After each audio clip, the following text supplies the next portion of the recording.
ओम मनोजवं मारुततुल्यवेगं जितेन्द्रियं बोधिमतां वरिष्ठं वातात्मजं वानरयूतमुख्यं श्रीरामदूतं शरणं प्रपद्ये। नमस्कार, स्वागत है आपका आचार्य वाणी में। मैं आचार्य डॉक्टर विक्रमादित्य आपके साथ हूँ। आज का विषय है तुला राशि वालों के लिए अप्रैल का अंतिम भाग क्या कैसा रहेगा। तुला राशि के स्वामी हैं शुक्र।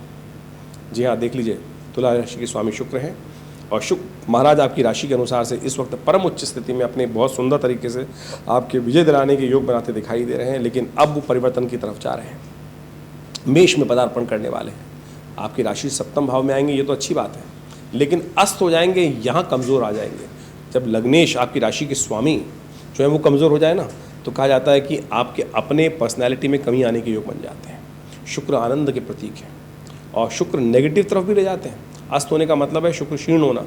ऐसे में ये बात ध्यान रखें, शुक्र का अस्त होना सूर्य के बिल्कुल सन्निकट आने के कारण से ये परिवर्तन का योग बन सकता है। इसके साथ साथ कई ग्रहों का परिवर्तन का योग अप्रैल के अंत में बन रहा है।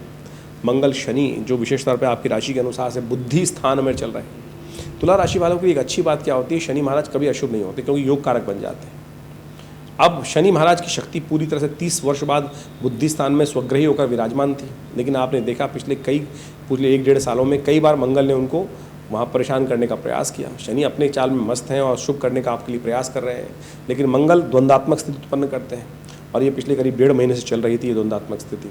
अब वो मंगल जो है परिवर्तन की तरफ जा रहे हैं और शनि का घर छोड़ रहे हैं, शनि से दूर हो रहे हैं और ये आपके लिए बहुत सुंदर है। तो ऐसे में ये समय काम का है, कार्य करने का है, सही रूप में कार्य करने का है। द्वंद्व खत्म हो जाएंगे, कार्य करने की शक्ति प्राप्त हो जाएगी। सिलसिलेवार तरीके से समझ लें, कई ग्रहों का परिवर्तन का योग है। बुध भी परिवर्तन की तरफ जाएंगे। बुध भी विशेष तौर पर बड़ी कमज़ोर अवस्था में चल रहे हैं इन दिनों। बुध महाराज कभी अस्त, कभी वक्री, कभी विशेष तौर पर नीच की राशि में अपनी सबसे कमज़ोर अवस्था में मीन राशि में चल रहे थे, छठे भाव में चल रहे थे और ये आपके लिए कई प्रकार के कष्ट देने के योग बना रहे हैं। बने बनाए कार्य को आप खुद अपने मन पर्सनैलिटी के द्वारा बिगाड़ देते हैं। ये स्थिति चल रही थी बुध के कारण से। अब बुध में परिवर्तन का योग बनने वाला है और ये परिवर्तन कुछ ही दिनों में आपके लिए बहुत अनुकूल हो जाएगा। लेकिन समझ लें सिलसिलेवार तरीके से कहाँ आपको किस ग्रह को ठीक करने के लिए कौन सा उपाय करना है। छोटे छोटे उपाय हम इस कार्यक्रम के माध्यम से आपको ऐसा कोई उपाय बताने का प्रयास नहीं करते जिसमें आपका कोई खर्चा हो, हींग लगे ना फिट के रंग चोखा हो। ये बात को आपको समझना चाहिए। तुला राशि वालों, विशेष तौर पर आमतौर पर आज ज्योतिष जो है वो ऐसा योग बन गया है कि जब आप किसी ज्योतिषी के पास जाते हैं, पता नहीं कितने हज़ारों रुपये का खर्चा बता देता है, कोई नग ही बता देता है।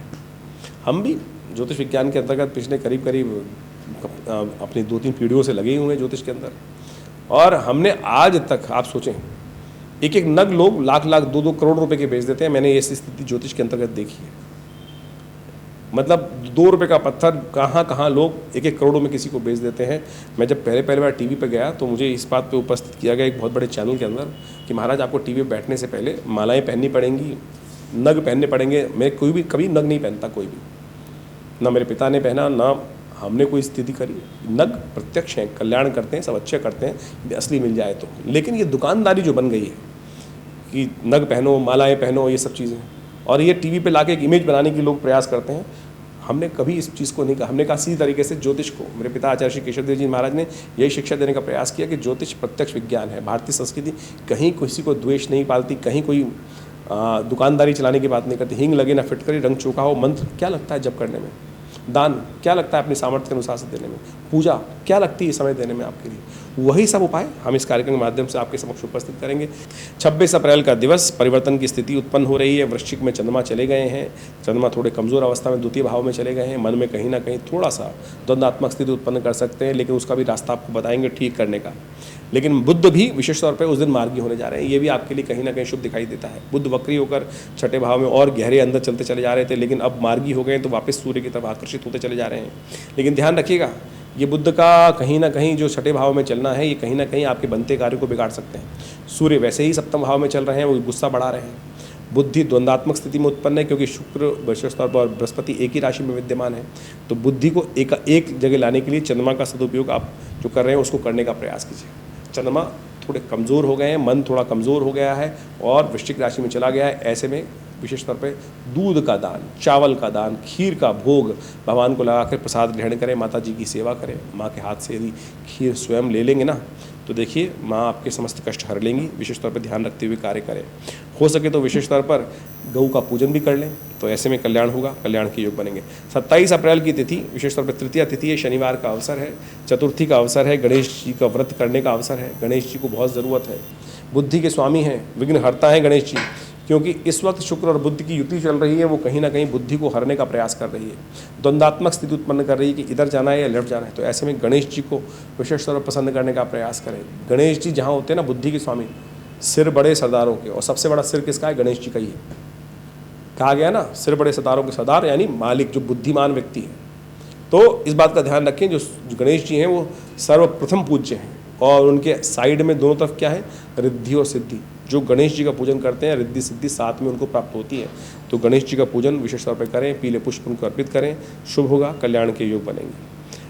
28 अप्रैल का दिवस चतुर्थी तिथि है, रविवार का अवसर है, और साथ साथ धनु में चंद्रमा का पदार्पण हो रहा है। ये आपके लिए बहुत सुंदर रहेगा, पराक्रम में वृद्धि करेगा, और बृहस्पति के साथ चंद्रमा का संबंध आपके पार्टनर में, आपके लाभ में इजाफा करने का योग बनाता दिखाई दे रहा है। धन आगमन की सूचना देता दिखाई दे रहा है। आने वाले 2-3 दिन विशेष तौर पर आपके लिए शुभ होते दिखाई दे रहे हैं। शुक्र अस्त होने जा रहे हैं, करीब करीब शुक्र मेष राशि में चल रहे हैं, वो अस्त हो जाएंगे। और शुक्र का अस्त होना विशेष तौर पर आनंद को विशेष तौर पर एक तरह से अच्छा भी है, कई से मामले में थोड़ा खराब भी है। शुक्र वैभव के, आनंद के मालिक हैं, और वो अस्त हो जाते हैं तो बुद्धि विशेष तौर पर थोड़ा सा आनंद कमी हो जाती है। लेकिन बृहस्पति के साथ युति जो रखी थी वो द्वंदात्मक स्थिति उत्पन्न कर रही थी, उससे निवृत्ति का योग बनेगा। थोड़ा गौ पूजन करें, ये अच्छा रहेगा आपके लिए। लेकिन लाभ की स्थिति सुंदर ग्रह दिखा रहे हैं, सर्वार्थ सिद्धि योग विद्यमान है। नए कार्य आरंभ करने के लिए दिन अच्छा दिखाई देता है। 29 तारीख का दिन गजकेसरी योग निर्माण चल रहा है। सोमवार के दिन पंचमी तिथि, सोम पंचमी का योग है। शिव का पूजन करके और लाभ ले सकते हैं। ऐसे में चंद्रमा तृतीय भाव में विराजमान होकर शिव की उपासना से किस्मत जागने के योग बन रहे हैं। इसलिए विशेष तौर पर सुबह सुबह दूध से भगवान का अभिषेक अवश्य कीजिएगा। सोम पंचमी का योग है, बड़ा सुंदर है, रिद्धि सिद्धि प्राप्ति करने के योग बन जाएंगे। बृहस्पति के साथ चंद्रमा का योग वैसे ही सिद्धि और रिद्धि देने वाला है, पैसा धन देने वाला है। ऐसे में श्री पंचमी का सुंदर, शिव पंचमी का, सोम पंचमी का योग चल रहा है, तो उसमें अवश्य शिव का सुबह सुबह पूजन करके आशीर्वाद लेने का प्रयास कीजिए। सुंदर होगा, योग अच्छा रहेगा। 30 तारीख का अप्रैल का तिथि, षष्ठी तिथि, मंगलवार का अवसर, और चंद्रमा परिवर्तन करके चतुर्थ भाव में जा रहे हैं, और ये थोड़े खर्चे बढ़ाने वाले रहेंगे। ध्यान रखते हुए कार्य करना है आपको। विशेष तौर पर स्वास्थ्य का ध्यान रखने की ज़रूरत है। इस दिन भद्रा भी विद्यमान है, जो सुबह 7:50 से लेकर शाम के करीब करीब 6:30 बजे तक रहेगी। तो नए कार्यों को, नए प्रोजेक्ट्स में हाथ डालने से बचना चाहिए, और हो सके तो हनुमान जी का स्तवन करें, थोड़ी शक्ति प्राप्त होगी और सही दिशा में कार्य करने का प्रयास होगा। इन राशियों के प्रभाव से बहुत सारे लोगों के मन में प्रश्न चलते रहते हैं, और वो लोग हमें लगातार हमारे YouTube चैनल पर प्रश्न भी करते हैं कि राशि कौन सी समझें। देखिए, राशि कई प्रकार की होती हैं। जन्म राशि, लग्न राशि, नाम की राशि, सूर्य राशि, और हर राशि का अपना एक प्रभाव है।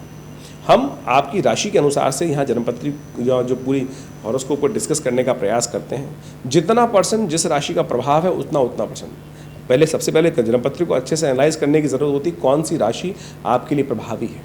आमतौर पर जो ज्योतिष का सिद्धांत ये है कि जब जन्म नाम जो होना चाहिए वो जन्म राशि के अनुसार से होना चाहिए। जन्म का एक अक्षर निकलता है, वो राशि के अनुसार से होता है।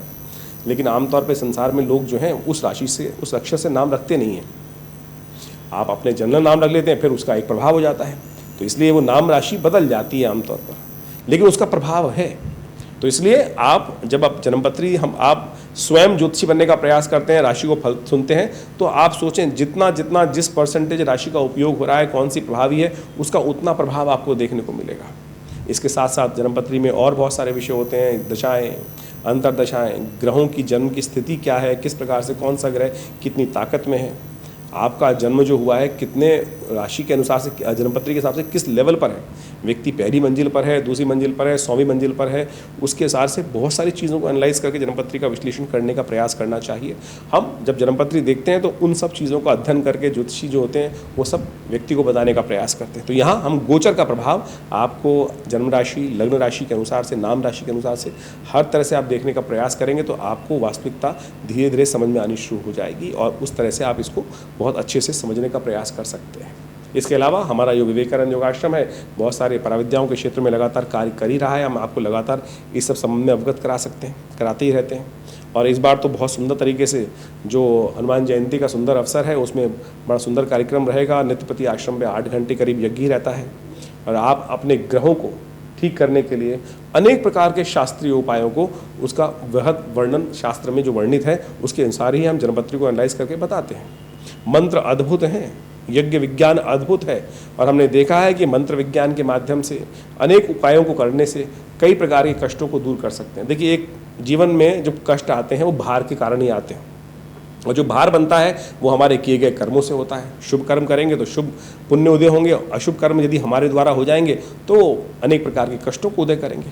उन कष्टों को ठीक करने के लिए हम अनेक प्रकार के उपाय शास्त्र में वर्णित हैं। मंत्र जप, यज्ञ, विभिन्न प्रकार के दान, विभिन्न प्रकार की औषधियों का सेवन, ये सब उपाय शास्त्र में वर्णित हैं। उन सब उपायों को करकर इन कष्ट का और जो पाप पुण्य जो है उनका अकाउंट घटा बढ़ा सकते हैं और उनके घटने बढ़ने से समझिए आपके जीवन में पुण्यों का उदय होने से कष्टों से निवृत्ति प्राप्ति करने के योग बन जाते हैं।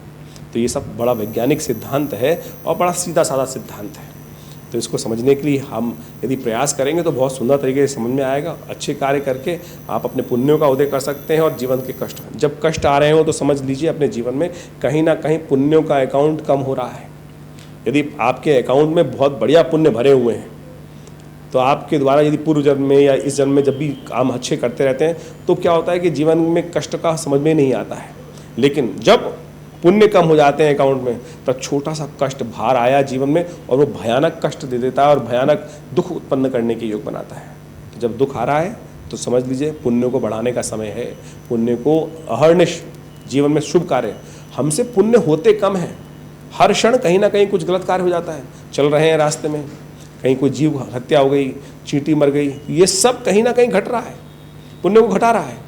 तो समझ लीजिए, तो हमको उन पुण्यों को यथा हम जीवन में यदि सोचें, शुभ कार्य कितने होते हैं, सुबह शाम तक यदि आप विचिंतन करने का प्रयास करेंगे तो मुझे लगता है आप कुछ ही लगेगा। और जहाँ अगर नेगेटिव काम जो हुए उनको सुनने देखने का प्रयास करोगे तो लिस्ट बहुत लंबी हो जाएगी। कितनी बार झूठ बोला, कितनी बार आपके द्वारा अहित का कार्य हुआ, कितनी बार किसी व्यक्ति को दुख लगा, कितनी बार मुख से अपशब्द निकला, ये सब क्या कर रहा है? ये पुण्यों को क्षय कर रहा है।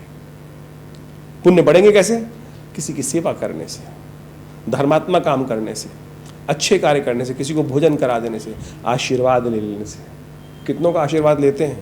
आजकल तो लोग ऐसे हैं कि झुकने में भी लोगों को शर्म आती है, डर लगता है छोड़ो ना, क्या सम्मान करना है। देखिए, एक बात समझ लीजिए, महाभारत का युद्ध आपको याद होगा।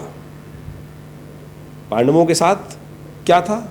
कोई सेना नहीं थी बहुत बड़ी, लेकिन पुण्य थे, सत्य था, आशीर्वाद था। दुर्योधन इतनी बड़ी सेना लेके बैठा था, उसके बाद एक ही चीज नहीं थी, केवल आशीर्वाद। यदि आशीर्वाद ले लेते हैं ना तो आप समझें तो आपके पुण्य बढ़ जाएंगे और पुण्य आशीर्वाद को लेने का प्रयास करें, देखिए शुभ होने के योग बनेंगे। यही सुंदर सिद्धांत है ज्योतिष विज्ञान को समझने के। ये ज्योतिष के साथ साथ जो ज्योतिष अकाउंट बताता है आपको, अकाउंट में कितना खाली है, कितना भरा हुआ है, और बढ़ाने का जो तरीका है, घटाने का तरीका जो है, अध्यात्म आपको समझाने का प्रयास करता है। हमने विवेकानंद योगाश्रम में इन्हीं सब चीज़ों के लिए, शोध के लिए बहुत सारे कार्य लगातार करते रहते हैं। आश्रम पर नित्य प्रति 8 घंटे करीब यज्ञ चलता ही है। रविवार को उस यज्ञ में सम्मिलित सब लोग हो सकते हैं। रविवार वाले यज्ञ में मंत्र यज्ञ के लिए, ग्रहों के उपचार के लिए, अपने बहुत सारे स्वास्थ्य के निमित्त महामृत्युंजय मंत्र जप इत्यादि करने के लिए बहुत सारे व्यवस्थाएं आश्रम में बनाई गई हैं। बहुत सारे शोध किए गए हैं मुद्रा विज्ञान पर, यज्ञ विज्ञान पर, मंत्र विज्ञान पर, औषधि विज्ञान पर। इन सब में लिए हमारे लिए बहुत सारे कार्य चलते रहते हैं। आश्रम पर एक बहुत बड़ा हॉस्पिटल बनाया गया है योग प्राकृतिक चिकित्सा आयुर्वेद के लिए, जो भारत सरकार से मान्यता प्राप्त है। तमाम सरकारी लोग जो सेंट्रल गवर्नमेंट के पैनल पे हैं, दिल्ली गवर्नमेंट के पैनल पे हैं, दिल्ली पुलिस के पैनल पे हैं, वो सब इस सुविधा को योग प्राकृतिक चिकित्सा में के द्वारा आयुर्वेद की चिकित्सा के माध्यम से लाभ ले रहे हैं। और हमने अद्भुत रूप से लाभ देखा है। बहुत सारे एलोपैथिक मेडिसिन के चक्कर में जीवन लोगों को निकल जाता है, चाहे लाइफस्टाइल डिसऑर्डर डिसीज़ हैं, डायबिटीज़ है, ब्लड प्रेशर है, शुगर है, और कमर दर्द, सर्वाइकल स्पॉन्डिलिटिस, बैक एक। हमने योग प्राकृतिक चिकित्सा के माध्यम से ऐसी सुंदर व्यवस्थाएं अपने संस्थान में रखी हैं कि आप उन समस्त सुविधाओं को लेकर अपने तमाम रोगों को दूर भगाने का प्रयास कर सकते हैं। और सुंदर तरीके से ये सब चीज़ें काम करती हैं। इनका सब वैज्ञानिक आधार है। पूरे विश्व में आज लोग योग प्राकृतिक चिकित्सा आयुर्वेद का लाभ लेते हुए कार्य करने का प्रयास कर रहे हैं। तो आप भी बाकी जो चीज़ें जो इस संसार में आधुनिकता के नाम पर जो कार्य किए जा रहे हैं, उसके साथ साथ इन भारतीय प्राचीन योग विज्ञान, आयुर्वेद विज्ञान, चिकित्सा विज्ञान के साथ लीजिए। हमारे पास डाटा ओरिएंटेड रिजल्ट्स हैं और हमने जो बहुत अच्छे से एनालाइज करके देखा है वो बहुत अद्भुत कार्य करते हैं। आप समझिए मुद्रा विज्ञान, मैं आपको यहाँ एक बात बताने का प्रयास करता हूँ। हृदय संबंधित रोग पूरे विश्व में आज परेशान कर रखा है। हर कोई गोली खाकर ही अपने ब्लड प्रेशर को कंट्रोल करने का प्रयास कर रहा है। ये मृत संजीवनी मुद्रा है।